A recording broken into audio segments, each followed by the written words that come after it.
Iran ইসরায়েলের মধ্যে যুদ্ধবিরতি কার্যকরের পর এবার গাজায় যুদ্ধবিরতি নিয়ে সরব হয়েছেন মার্কিন প্রেসিডেন্ট ডোনাল্ড ট্রাম্প। অবরুদ্ধ গাজা উপত্যকায় ২০ মাস ধরে চলা বর্বরতার ইতি টানার বার্তা দিয়েছেন তিনি।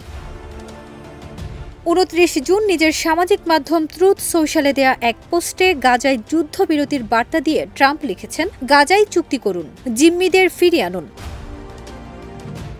যদিও এই বার্তায় নির্দিষ্টভাবে গাজার স্বাধীনতাকামী গোষ্ঠী হামাস বা দখলদার ইসরায়েলের নাম উল্লেখ করেননি ট্রাম্প, তবে পোস্টের ভাষা দেখে ধারণা করা হচ্ছে ট্রাম্প ইসরায়েলকে উদ্দেশ্য করে এই বার্তা দিয়েছেন। আন্তর্জাতিক অপরাধ আদালতে যুদ্ধাপরাধ এবং মানবতাবিরোধী অপরাধে অভিযুক্ত ইসরায়েলি প্রধানমন্ত্রী বেনিয়ামিন নেতানিয়াহু নিজের মসনদ টিকিয়ে রাখতেই গাজার যুদ্ধবিরতির চুক্তি চাচ্ছেন না বলে জানিয়েছেন এক জিম্মির মা।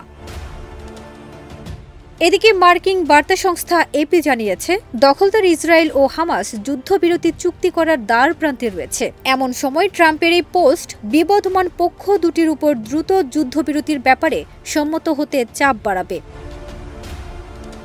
ইসরায়েলি এক কর্মকর্তা এপিকে বলেছেন, আগামী সপ্তাহে নেতানিয়াহুর যুক্তরাষ্ট্র সফরের পরিকল্পনা করা হচ্ছে, যা ইঙ্গিত করছে নতুন যুদ্ধবিরতি চুক্তি নিয়ে কাজ চলছে। তবে নাম গোপন রাখা এই কর্মকর্তা এই সফরের আলোচনা সূচির ব্যাপারে কোনো কথা বলতে চাননি।